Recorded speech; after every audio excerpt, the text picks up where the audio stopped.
Speaking of Zoran Mamdani and Sadiq Khan, shall we have a watch of Piers Morgan talking with Patrick Bet David, professional idiot, talking about Mamdani and Sadiq Khan? So right now in U.S., Mamdani just became the mayor of New York City, financial capital of the world. Prior to that, the financial capital of the world was London, right? Course. So you guys had it for 100 years. We had it for 100 years. And, you know, when Americans sometimes look at Europe and they look at EU, they're like, wow, look, London's lost. They've lost their identity. Look what's going on to them. And we had Dominic Tarczynski, who was here from Poland. He said, we'll never do what London is doing. We'll never do what EU is doing. What can New Yorkers, if you can give them advice to what to look for? You guys have Sadiq Khan. I think he's the first three-term mayor in London ever, right? Muslim guy himself. Yeah, it's such a terrible job that he's doing that he keeps getting elected with overwhelming majorities every single time. It's so weird, because everyone keeps saying how bad Sadiq Khan is, yet the people who actually live in London seem to think it's fine. Isn't that weird? Isn't that strange, chat? It's almost like it's trying to play into white flight rather than actually the opinions of anyone who has to live under the mayors of metropolitan multicultural areas. What happened to London after he came in that New Yorkers can expect? It's interesting because I think there's been a slight mischaracterization of the comparison between Mamdani and Sadiq Khan. They're both Muslims, but Sadiq Khan is very much a establishment Labour figure in the UK. He's not a progressive woke left guy on many issues. Excuse me, guys, at every single Pride parade, he was one of the very first Labour representatives to call for a ceasefire and to describe what's happening in Palestine as a genocide. The guy is like, as a secular Muslim, one of the wokest political figures that's in a position of power in this country. Who is more woke as a high-profile political figure in this country? Who is? Now that Humza Yousaf is no longer the First Minister of Scotland and has been replaced by empty box John Swinney, right? Sadiq Khan, as a leader of London, of the financial capital of this country, surely he's like the most woke. He's definitely the wokest of all of the mayors. Woker than DELUDED Morgan. What the fuck is Piers talking about? Again, as far as he concerns, it's vibes, it's aesthetic, it's not even opinions. You know? Sadiq Khan constantly bangs on about how diversity is our strength, because it's true, but it's a woke canard, really, at this point, to say so, even though I do agree with it. He will talk about the interests of the LGBTQ plus community. He's fiercely pro-Palestinian. In what way? In what way isn't he woke, Piers? I'm genuinely bemused at the statement he's making here. Mamdani is full-on self-acclaimed socialist. That's not Sadiq Khan. Sadiq Khan, the parallel I said with Mamdani, he keeps winning elections because the opponents they put up against him have been universally useless. This is Sadiq. I mean, maybe people just like him. And also on top of that, Labour just have, or at least up until this point, had a vice grip on the city of London politically. Yeah, so he's had a very easy run. And to be fair to him, he's won re-election twice. Mamdani was up against Cuomo, who I always felt was damaged goods. I felt if you're going to put a moderate up against him who actually was new and fresh and interesting, he probably could have done better, or she could have done better. So Mamdani had a bit of a clean run against a damaged guy, I felt. But there's no doubt this is a seismic moment for New York. I mean, it's the biggest city in America. It's one of the great capital cities of the world. It's, in many ways, the heart of capitalism itself. And here you've got a guy out there not just espousing a socialist philosophy, but it's seemingly utterly determined to try and deliver it. Now, I would say, look, Mr. Mamdani, this is all very well offering everybody everything for free, but there's a reason socialism hasn't worked anywhere in the world for any. I mean, sorry, let's just unpick this nonsense, right? First of all, services being provided free at the point of use via taxing and spending, which as a municipal budget it will be. There is no bond issuance, there is no sovereign currency issuance from the state of New York, or indeed for the New York City mayoral office. It will entirely come from taxable revenues that then get spent by the mayor's office.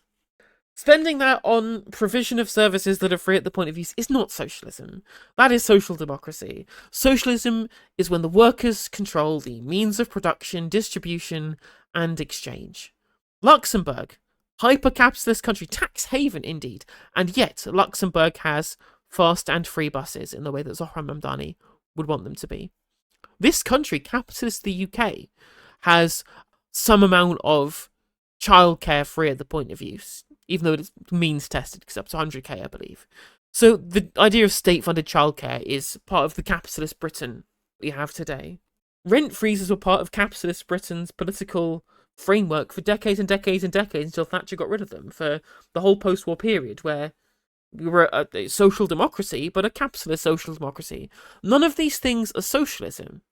And second of all, socialism hasn't failed everywhere that it's been tried, right? States have collapsed for all sorts of reasons, but there is a difference between socialism failing because it just can't work at all, and socialism just having different priorities to capitalism.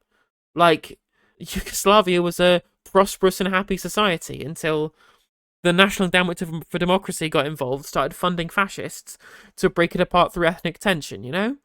On top, like, the People's Republic of China is a global powerhouse. Not that it's socialist, it's state capitalist, but Piers Morgan would think it was socialist because it's run by the Chinese Communist Party, and there's certainly more kind of shared prosperity in China than there is in the neoliberal capitalist hellscape of the Anglosphere, right? Like, none of this is true. He's just wrong. He's just wrong about everything. Sustained period of time. At some point, somebody has to pay for this. So who's going to pay for all this? And the answer will be what's happened with the Labour government in the UK. The taxes aren't set by Sadiq. He has a tiny bit of power over local taxation. But the Labour government came in with a thumping majority, just over. I mean, that's just not true either. Business rates are a huge amount of the local government income. And council tax. Like, the reason why Sadiq Khan is able to give people free school meals in London is because he had an increase in revenue from business rates. That's controlled by the mayoralty. What are you talking about, Piers? Over a year ago. Massive, one of the biggest majorities of modern times, a real repudiation of years of very poor rule by the Conservative Party under a series of prime ministers. And they promised all sorts of things. You know, prosperity is coming, hope is coming, all these things. And it's been a complete disaster. And they're now about to unleash a budget in about 3 weeks' time, which they're already setting the stall by is going to be a total U-turn on all their pledges in the election campaign. They said they wouldn't raise income tax. They're going to. They said they wouldn't do this, wouldn't do that. They're going to do it all because they've realized they can't pay for all the promises they made. And I think this is what's going to happen in New York. How ugly things going to be in New York? Well, it's going to get very interesting politically, I think, because Mamdani is clearly the most charismatic figure the Democrats have had. Really, for a long time, since Obama, you could argue. Maybe even more charismatic than Obama, if you think about it. He's more engaging, actually. I think he's more engaging. And look, he's an Arsenal fan like me, a big Arsenal fan. So we have that in common. And it's not that I object to his aspirations. It's just that often with socialism. I mean, you seem to sound like you object to his aspirations. You think that it's a massive failure. Oh, I can't believe you're providing services free at the point of use. We have services free at the point of use in the UK. We have the NHS. Luxembourg has free buses. What are you talking about? There's a complete disconnect between the aspiration and the ability to deliver. Now, if we come back in 2 years' time, let's be clear. If Mamdani, within 2 years, manages to deliver on his socialist agenda in a way that is deemed to be successful and popular, massive transformative moment for the Democrats leading into the next general election. I don't think he can. I think the opposite will happen. I think he'll either, like a lot of these guys, once they get power, pivot more to the center ground, or he will try and force through these socialist policies. It won't work, and he will become the stick to beat the Democrats with leading into the next general elections. And again, this is such presumption here. Either he won't do socialist policy or social democratic policy in reality, and therefore be successful, or he'll do it and it'll be bad. How about he does it and it's successful? Oh God, I'm so desperate for the caliphate of New York City. The immortal science of Marxism Mamdaniism to be successful, just so that fucking idiots like this have it rubbed in their face. Yes, you can provide universal basic services. Yes, you can freeze the rent and landlords just kind of have to fucking deal with it. Yes, you can have a campaign based upon provision of services to working class people, and it can be successful. I just want this fuckers to shut up. I don't even care about the socialism anymore. They don't even care about the ideological win that we get. I just want Piers Morgan to be sad. The politics of spite. It's so much easier to do politics when all you care about is spite. Just like whatever makes fucking definitely not a phone hacker Piers Morgan mad, I mean, he admitted to listening to Heather Mills McCartney's voicemail in the Leveson Inquiry, but there's no evidence that he was the one who asked it for it to be hacked, right? He just listened to it. But yeah, just misunderstanding socialism, misunderstanding Sadiq Khan. And again, I just wanted to get proven wrong. Because Mamdani will be successful. These policies can work. They can make New York a city that working class people can afford again. And it'll be the source that we will use to dip the chips of socialism into for the future economy that we can build for the many, not the few.